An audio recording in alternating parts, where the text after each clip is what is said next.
Bien, en este video vamos a ver el uso de funciones arrows. Bien, tenemos la siguiente función registrarse.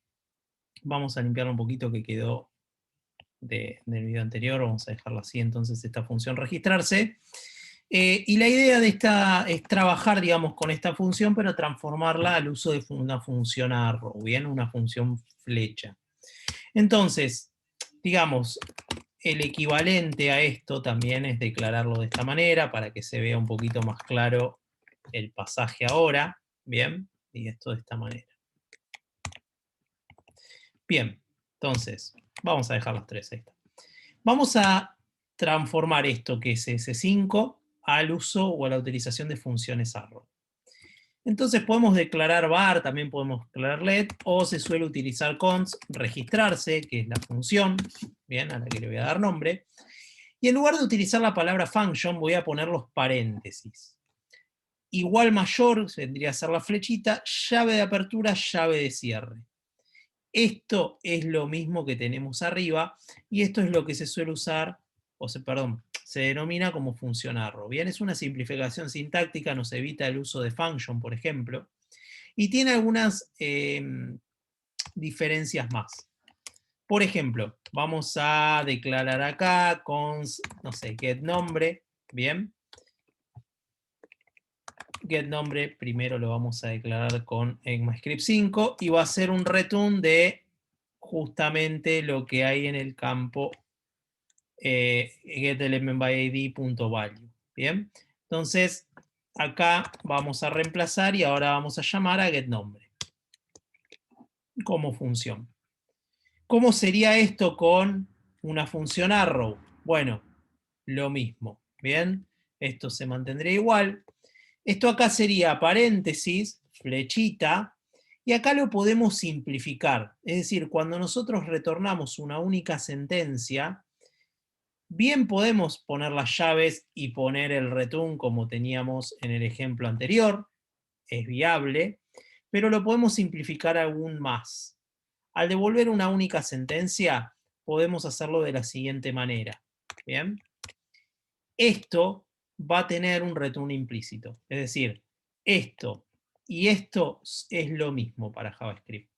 Obviamente, si ya tenemos más de una sentencia, sí tenemos que abrir las llaves y tenemos que declarar, no sé, si yo acá tengo un console.log, bien, voy a tener que abrir las llaves y poner de manera explícita el return. Pero cuando yo tengo un return, bien, lo puedo declarar de manera implícita así. Bien, la función arrow, cuando no tiene las llaves declaradas, toma esto como un return. Por otro lado, acá vemos el uso de paréntesis.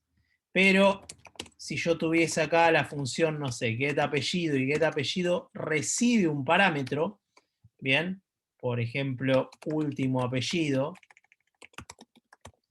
bien, y ejecuta algo, hagamos el otro getElementName, bueno, en este caso último apellido puede tener los paréntesis o puede no tenerlos, ¿bien? Esto es otra variante del uso de función arrow. En este caso tomamos como que último apellido tiene, digamos, getApellido es una función que tiene un único parámetro, entonces no hace falta poner los paréntesis. Entonces, cuando no ponemos las llaves, toma el return implícito. Cuando no ponemos paréntesis, lo podemos hacer cuando es un único parámetro.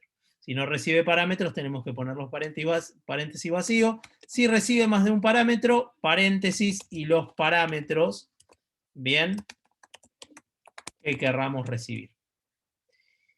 ¿Dónde se utilizan más que nada las funciones arrow? Bien, cuando usamos como función de callback. Bien, este llamado a una función que hay que enviarle otra función como parámetro.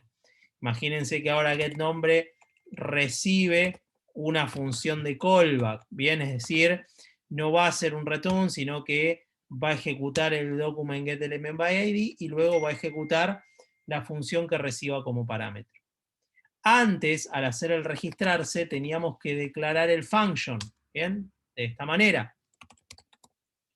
Console.log, hola mundo, bien, con S5, o sea, era una función, perdón, no en registrarse, por eso me está marcando el error, sino en getNombre.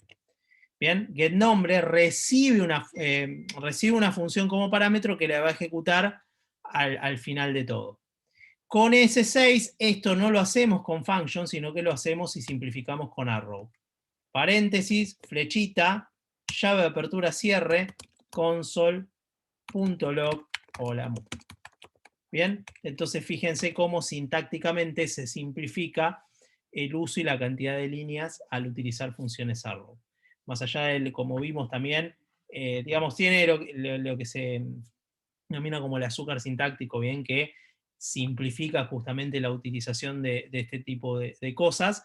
Ese es uno de los objetivos de arrow. También tiene otros objetivos que vienen de la mano de clases, bien, pero en este caso lo vemos del lado sintáctico.